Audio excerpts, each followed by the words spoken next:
Oh, we're roughly 50 days from the start of the college football season. Notre Dame coming off their trip deep into the CFP, all the way to the championship game behind Jamal Love, who scored the first touchdown of the 12-team playoff era, that 98-yarder against Indiana. And our draft analyst Ryan Wilson has him as the first running back off the board in next year's draft.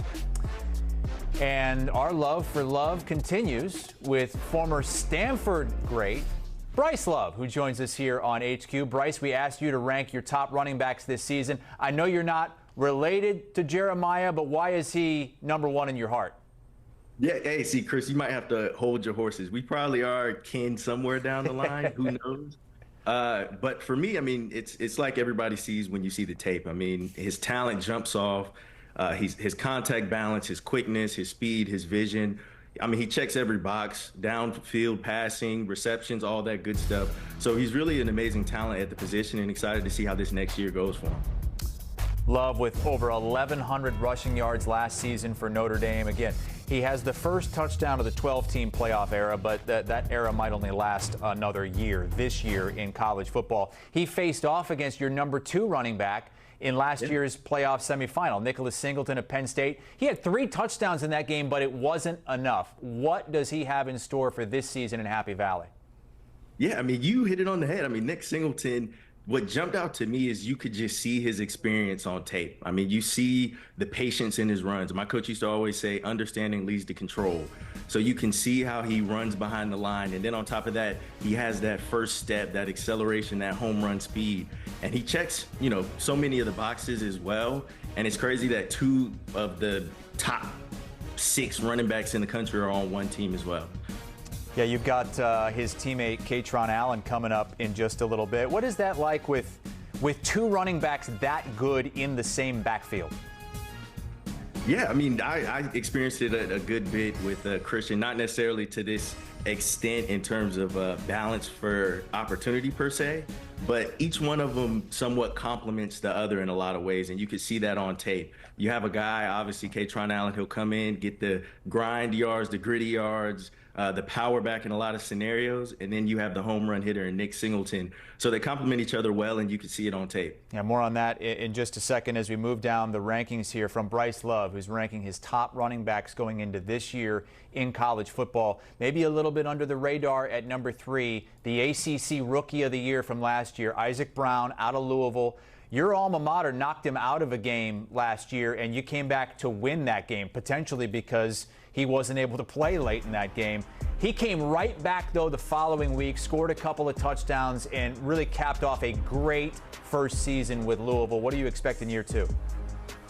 Yeah, I mean, Isaac Brown, to me, I mean, he's one of my favorite players in the country, just regardless of position, if nothing else. To me, explosivity means so much. You know what I mean? I mean, you're talking about a guy averaged over 7 yards per carry, all-purpose. I'd love to see him utilized more in the passing game. But skill for skill, you can't coach being that dynamic and explosive, given the ball and given the opportunity. So I love him as a player and as a prospect. And Louisville definitely a contender in the ACC, and to get to the college football playoff, had SMU come out of there last season along with Clemson. Let's get to number 4. We mentioned him, Kaytron Allen, 2 of the top 4 in your rankings at Penn State. How do those 2 work together to form a great pair of running backs in that one backfield? Yeah, so I mean, similar to what I mentioned earlier in the discussion, I mean, they complement each other so well. I mean, you have a guy that comes in and, like I mentioned earlier, gets the short yards, gets the gritty yards, and even then, his average yards per carry is impressive in itself. But he breaks a lot of tackles, he wears down the defenses, and on top of it, he's amazing in pass pro. And together, they got to be the best duo in the country, hands down. Do you have to have a different mindset when you're a great running back and you know you've got to basically split the load 50-50 with another great? I know your situation with Christian was a little bit different because you were a couple years younger and he was getting most of the carries your first couple of years. Yeah, so the big thing for me was figuring out a way to contribute to the team's success. So obviously, I mean, I've said this in so many interviews before. Christian was a guy, he never got tired. He did a little bit of everything. He was always on the field doing amazing things, time and time again. And my thing was just being able to come in and provide what I could. So let that be my first year in the passing game, in the open field, being dynamic, figuring out ways to, find my fit on the team. For these guys, it's a little bit different because they're already both so successful and so talented in their own regard. But it's still great to figure out, and it's clear their roles within the offense. We're finishing out your top 5 of the top running backs in the country this upcoming season from Bryce Love, the former Heisman runner-up. Your number 5 is our first transfer here, our first transfer going into this season. How does former Tulane running back Mai Hughes look in an Oregon Ducks backfield? Yeah, I mean, Makai, to me, again, another guy that has that one-cut power runner, able to get downfield. For me, this guy was more so a little bit on the projection side. Loved his tape while he was at Tulane, but in this opportunity, he's stepping into a dynamic Oregon offense. That's what they're known for oftentimes. They have a new quarterback, Dante Moore, stepping in, so he's gonna have that opportunity to carry the load, lessen the load per se for Dante Moore and the things that he's gonna be able to do. But I expect a big year out of him and be able to contribute in a lot of different ways. Talked about Penn State, Oregon, Big Ten, CBS this upcoming season. Oregon was the number 1 overall seed in the playoff last season, couldn't continue their regular season success. How do they look as a whole going into this year with a non-conference game against Oklahoma State on CBS before jumping into the Big Ten? Yeah, absolutely. I mean, the opportunity is there. I mean, you see Oregon and the history and all the success that they've had these past couple years. I mean, they have some challenges, obviously, at Penn State, obviously at Iowa. I mean, at UW or Washington at the end of the year is always going to be a hard game, if nothing else.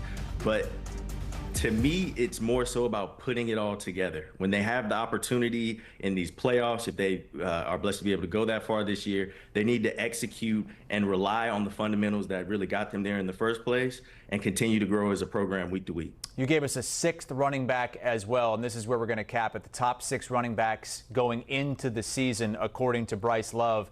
And it's a running back who had quite a bit of hype going into last season, but didn't quite get there, didn't reach 1,000 yards. Why are you still really high on Georgia Tech's Jamal Haynes? Yeah, so for me, it's a lot of, well, he's a former wide receiver. He transitioned to running back in the 2023 training camp, that time period. And it's that sophomore leap. I feel like he's going to come in this year. He has a year under his belt at the position. He's already bringing a lot of the skill set from a receiver, the quickness, the footwork, the ability in space. And now it's about putting it all together. Coach Key leaning into how he's going to be utilized within the system and how this year goes for him. But he has all the talent to put it all together, and I expect a big year out of him, if nothing else. So many of these guys have targets on their backs, and it is hard to live up to that. I mean, you had to deal with that coming off the 2,000-yard season of 2017, and then 2018, you've got a bullseye on you. How do you best deal with that if you're one of these top running backs? Yeah, so you have to stay committed to what got you there in the first place. To me, every year, everybody is getting better. Everybody has another year of tape on you. Everybody has another opportunity to learn and have played against you, to learn your tendencies and all that other stuff. Being able to focus on the things, the work ethic, the studying, all of that stuff, being ahead of all the group work in terms of working with your team to build out that foundation to be able to continue to grow and not remain on the things from the year prior that really you had success on. So keep working, keep grinding, and stay focused to find a way to finish. Bryce Love with his top running backs for the upcoming season, led by Jeremiah Love of Notre Dame. Thank you so much, Bryce, as you look at once again with 2 running backs from the same team in the top 4, Nick Singleton and Katron Allen of Penn State.